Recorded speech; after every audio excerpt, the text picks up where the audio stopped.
വീണ്ടും വാർത്തകളിലേക്ക്. അർജുൻ നായികയെ 3 ദിവസത്തേക്ക് കസ്റ്റഡിയിൽ വിട്ടു. തലശ്ശേരി CJM കോടതിയാണ് അർജുനെ കസ്റ്റഡിയിൽ വിട്ടത്. 5 ദിവസത്തേക്കാണ് പോലീസ് കസ്റ്റഡി ആവശ്യപ്പെട്ടത്. നിഖിൽ അളവൂർ ചേരുകയാണ് കൂടുതൽ വിവരങ്ങളുമായി.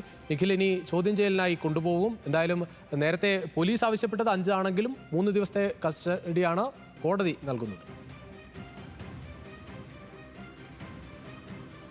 രുചിച്ച് തീർച്ചയായും 3 ദിവസത്തേക്ക്, അതായത് ഇന്ന് 11:30 മുതൽ വെള്ളിയാഴ്ച 11:30 വരെയാണ് അർജുൻ നായികയെ കണ്ണൂർ സിറ്റി സൈബർ ക്രൈം പോലീസിന് കസ്റ്റഡിയിൽ നൽകിയിരിക്കുന്നത്. പ്രധാനമായും ഈ ചോദ്യം ചെയ്യലുണ്ട്, മാത്രമല്ല തെളിവെടുപ്പിലേക്ക് കടക്കും ഇന്ന് തന്നെ എന്നതാണ് നമ്മൾ മനസ്സിലാക്കുന്നത്. അല്പസമയത്തിനകം തലശ്ശേരി കോടതിയിൽ നിന്ന് അർജുനുമായി പോലീസ് സംഘം പുറപ്പെടും. സ്വാഭാവിക നടപടിക്രമങ്ങളുടെ ഭാഗമായി 48 മണിക്കൂറിനുള്ളിൽ മെഡിക്കൽ പരിശോധന നടത്തണമെന്നൊരു നിർദ്ദേശം നൽകിയിട്ടുമുണ്ട്. ഏതായാലും ഇന്നിപ്പോൾ ഈ കസ്റ്റഡി അപേക്ഷ പരിഗണിക്കുന്നതിനിടയിൽ പ്രതിഭാഗം അർജുൻ്റെ അഭിഭാഷകൻ പ്രധാനമായും വാദിച്ച ഒരു കാര്യം, ഈ പോലീസ് ഈ കേസുമായി ബന്ധപ്പെട്ട് വ്യാജ തെളിവുണ്ടാക്കാൻ ശ്രമിക്കുന്നു എന്നുള്ളതാണ്.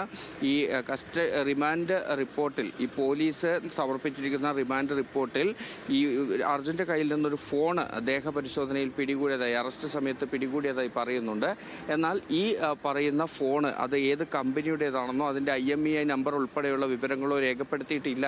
അത് ഈ പോലീസ് കേസിൽ വ്യാജ തെളിവുണ്ടാക്കാൻ ശ്രമിക്കുന്നതിൻ്റെ ഭാഗമാണ് എന്നുള്ളതായിരുന്നു പ്രതിഭാഗത്തിൻ്റെ ഒരു വാദം. എന്നാൽ ഇക്കാര്യങ്ങൾ കൃത്യമായി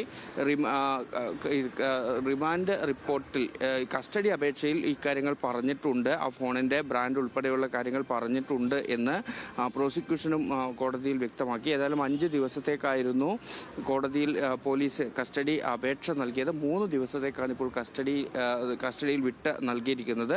പ്രധാനമായും പോലീസിൻ്റെ ആവശ്യം ഈ അർജുൻ ഉപയോഗിച്ച ഫോൺ കണ്ടെത്തുക എന്നുള്ളതായിരുന്നു. ആ ഫോൺ കണ്ടെത്താൻ അർജുനെ കസ്റ്റഡിയിൽ വാങ്ങി ചോദ്യം ചെയ്യേണ്ടതുണ്ട് എന്നതാണ് പോലീസിൻ്റെ ആവശ്യം. ഒപ്പം തന്നെ വിശദമായ തെളിവെടുപ്പിലേക്ക് കടക്കും. അർജുൻ ഒളിവിൽ കഴിഞ്ഞ ഇടങ്ങൾ ഉൾപ്പെടെ ഒരുപക്ഷെ ഇന്ന് തന്നെ തെളിവെടുപ്പിന് കൊണ്ടുപോകാനുള്ള സാധ്യതയുമുണ്ട്. ശരി നിഖിൽ.